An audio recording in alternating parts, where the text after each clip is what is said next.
Hey, how's it going, everyone? It's Ben, Falcons Media Corner, back again with a brand new video for today. Welcome back to another double movie review, aka for our Stoll review video for today. For this new double aka for our Stoll review video for today, this is going to be my review on two films that were released last year, which were both released by New Line Cinema.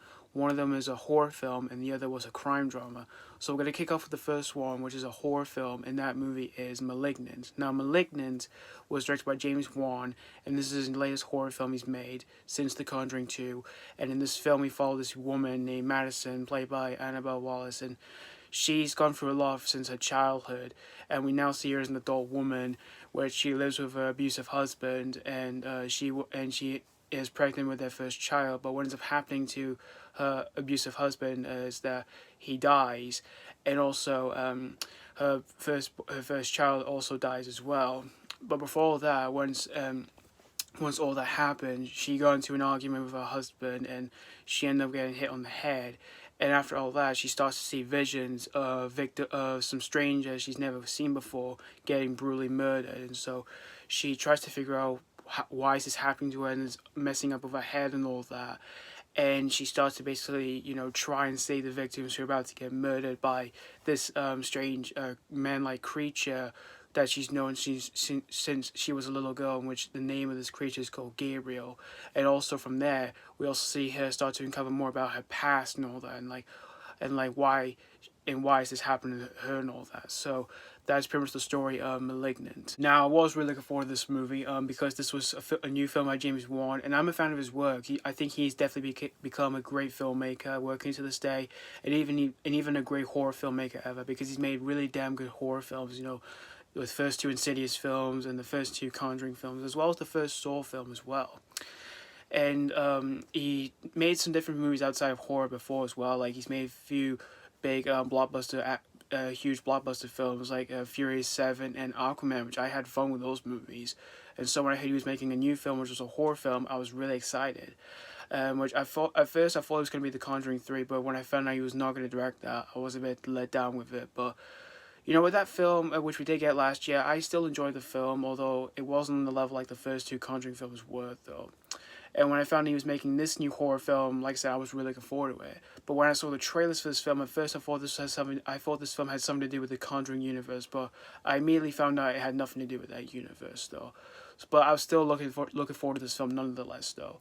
And for the cast in the film, I didn't know much any of these people from any of the projects I would have seen before, but I was still pretty intrigued to see what they can do for a James Wan film.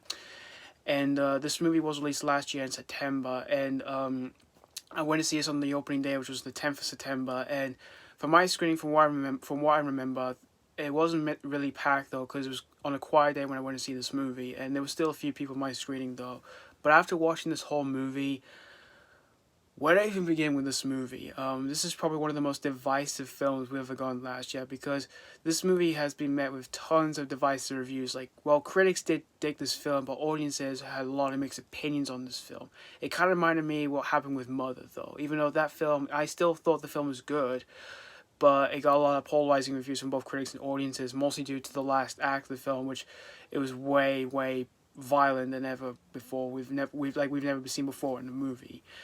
And it did kind of feel like that with this film, but this one I can definitely say it's, like I said, it's probably one of the most divisive films we got last year, and this is probably one of the most WTF films ever to be made. But for me personally, I had a great time with Malignant, but I wouldn't say this is James Wan's best horror film since the Conjuring films. What I really liked in this movie is that I liked what James Wan was going for, something completely different here, because, while the first two Insidious films and the first two Conjuring films, those movies are well known for being, creepy, disturbing horror films. And while this film still managed to have some creepy, disturbing elements here, this one is kind of mostly going for the campy roots, which when I first saw that in this movie, I was kind of questioning myself, this is kind of a risky thing what James Wan's doing here. But I did really appreciate that in this movie, because James Wan has done some campy stuff in his movies, namely outside of horror, with Furious 7 and Aquaman, which those movies had campy elements to them, and I did dig those elements out of both of those movies, and I enjoyed both of them as well. And so I liked what James Wan was going for this film, because this one, like I said, is just going for the campy route, and I really dug all that here, because we hadn't had a campy horror film ever before. Like, we hadn't gotten a campy horror film ever since, because nowadays horror films have mostly gone for serious, disturbing roots and all that. And again, I just like what James Wan was going for this movie and all that. Because this one is just very different from his other horror films. And this film does have some unpredictable moments here in this film, which I thought James Wan did a great job from those scenes, because there are some scenes in the film where you just don't even know what is going to happen and all that. And I really dug those scenes here. And also, this film has some few twists and turns in the film, which I would say the twists and turns in this film are pretty crazy. And I would say they're even insanely crazy than some of M. Night Shyamalan's twists in his films. Which, well, I do enjoy... Well, there are some twists and turns in his films that usually kind of hit or miss for me.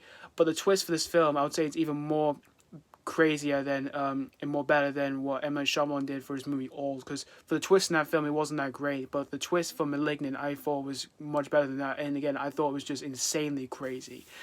And since this film, it is pretty disturbing and violent, I would also even say that this is probably one of James Wan's most goriest horror films he's ever done here. I would say it's even more gory than the first Saw film, which, you know, for that film, it is pretty gory and violent. This movie is probably more violent than that, and it does kind of make Saw less of a violent film and just being, you know, a flat-out PG-13 horror film and all that. And this movie also plays out so smoothly and all that. There was never a single pacing issue with this film, because again, this movie plays out so smoothly, because this is not a slow burn film, because this movie is only an hour and 51 minutes, and it just made me more invested while I was watching this film and all that. And also made myself have a really great fun roller coaster ride of a movie here, while also being really crazy at the same time. And also for the opening of this film, which I also forgot to mention when I was talking about the violence, I would say the opening scene in this film is pretty disturbing. And it's probably one of the most disturbing openings I've ever seen for a horror film in quite a while.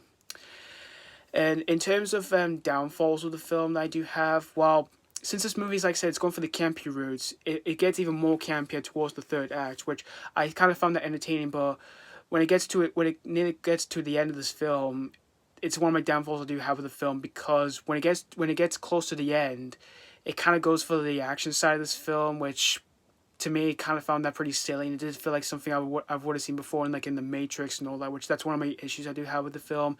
And another issue I do have with this film is for some of the acting in the film. Well, I wouldn't say the acting's terrible or anything like that, and I wouldn't say the acting's perfect.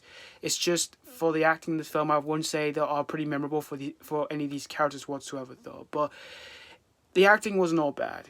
Again, I just didn't find any of these characters I just didn't find any of these characters super memorable whatsoever, though. But in the end, guys, Malignant, I had a great time with this one. This was just a crazy fun roller coaster ride of a movie here, but also a WTF movie here, because this is just because, like I said, this is just insanely crazy, this one, but it's still, though, a great entertaining time. But this is still an entertaining, great horror film here. And if you're a fan of James Wan's horror films, this one will definitely be a good cup of tea. But also this is definitely, like I said before, this is probably one of the most divisive films we've ever gone last year, because you know, like I said, well, critics did dig this film, but audiences are kind of mixed with this film. Some might get this one as their kind of cup of tea, but this one may not get this one as their own kind of good cup of tea. But if you miss a chance to see this in cinemas, it is available to stream on any app of your choice. So that's pretty much all I'd say about Malignant. I'm going to give Malignant 4 out of 5. Now let's move on to The Many Scenes of Newark, which this one is a crime drama, and this is directed by Alan Taylor, the man behind Thor: The Dark World and Terminator Genisys. And this film is a prequel to the hit HBO show The Sopranos, in which this film takes place during the 60s and 70s in Newark, New Jersey, where we follow young Tony Soprano, played by Michael Gandolfini, who we see him growing up in Newark during those times. And we see him that he idolizes with his uncle Dickie, who's played by Alessandro Nivola, who of course influenced him and made him to become this great mob boss he later became to be in the show The Sopranos itself. So that's pretty much the whole plot synopsis I can basically say for The Many Scenes of Newark. Now, before I get into what I think of this movie, let's talk about what I think of the show itself, The Sopranos. I never really had a chance to check out the show itself when I started to check out television shows and all that, but I started hearing a lot of people talking about the show, as well as a few of my friends and all that. And a few of my friends even recommended the show to me to check out, but I never had a chance to watch the show.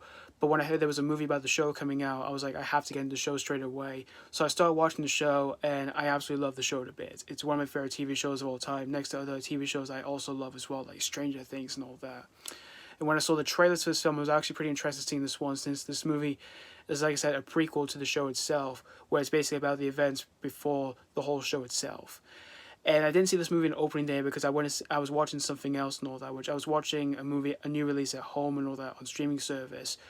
But I was gonna go and see this movie the next day, and I didn't see this film first thing and all that because I had to go to work in the morning, like early in the morning and all that, to basically do a fire training as well as have a meeting of like what was gonna happen with work, since there was more big releases that were finally coming out after we waited a year since the whole pandemic happened. And so after all that meeting ended, I asked if it was okay to get a free ticket for this movie, and they said, yeah, it's okay. So I managed to get myself a free ticket for this movie, which I still have my ticket here, as you can see. And I actually went to see the very first showing of this, in which this was actually the very first showing we started playing and all that once my work was opening up and all that. And I'd like to say to my viewers, cinema, thank you so much for getting me this free ticket for this movie. And after watching this whole movie, I gotta say, guys, I also had a really great time with this movie as well, just like with Malignant here. Before I dig myself deep into this review and all that, my only warning for this movie is that for those who want to see this film, don't go into this film expecting a movie where it's basically about the Sopranos, because it really isn't, because it's basically about the man who made Tony Soprano and who he became to be in the show. Which this movie is basically all that.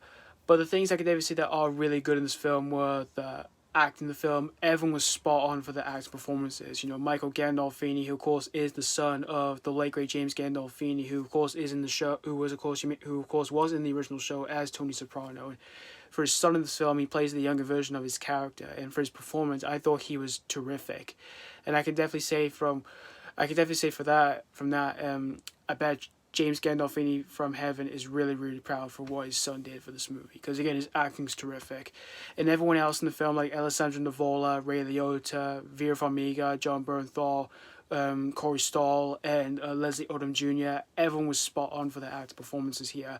And the direction by Alan Taylor, it's great for the whole look of the film and the style, because this film takes place in two different decades. It's set in the 60s and 70s. And and for seeing that, it just feels like you're watching an old-fashioned gangster film and all that. Like if they were released in that decade right before Goodfellas came out and all that. And when it gets to its like brutal like mafia moments, like for its violence, they were also directed spot on by Alan Taylor, and they were very well edited too as well. And also, this film has a bunch of Easter eggs, which of course are references to the show, which I thought were which were really good and all that, and they were very surprising and all that. Like the buildings and some of the characters and all that, which were really surprising. But the downfalls I do have with this film is its story. While the story is kind of investing of like how Tony Soprano became the man who he became to be in the show, I just kind of wish there would have been a lot more of young Tony Soprano in the film, because it's mostly focused on the man who made Tony Soprano from the show and all that, which is of course his Uncle Dickie. I just kind of found that less strong and all that, and I just kind of wish the whole story itself could have been a lot more stronger. And for its script, it was also not that strong as well, because there are moments in the film, like there are some scenes in the film where it doesn't feel like this whole movie is kind of like related to the Sopranos in a way though. But in the end, guys, the many scenes in Newark, I had a great investing time with this one, and this movie never bored me to tears or anything like that, because I was having a really great investing time with this one, and when it ended, it flew by really quickly. Like I said, it has spot on performances. It's very well directed. It's very well edited too, and there's some really good Easter eggs here and there. But again, its story and its script, like I said, it wasn't really that strong, and I just kind of wish it would have been a lot more stronger though. But if you're a fan of the show, if you're a massive fan of the show, if you missed a chance to see this in cinemas, it is available to stream on any app of your choice as well. So that's pretty much all I have to say about the many scenes of Newark. And I'm gonna give the many scenes of Newark 4 out of 5. Yep, 2 really great films that we got last year. Despite I had problems with these movies, I still managed to have a great, fun, yet investing time with both of these movies. So yeah, thank you guys so much for watching for my double A after I saw review on both Malignant and the many scenes of Newark. And let me know what you think of both these films. If you have seen these already, or if you just recently checked out these films for the very first time. Did you enjoy them, or were you very disappointed with them? As always, thank you guys so much for watching, and this has been Falcon's Media Corner signing off.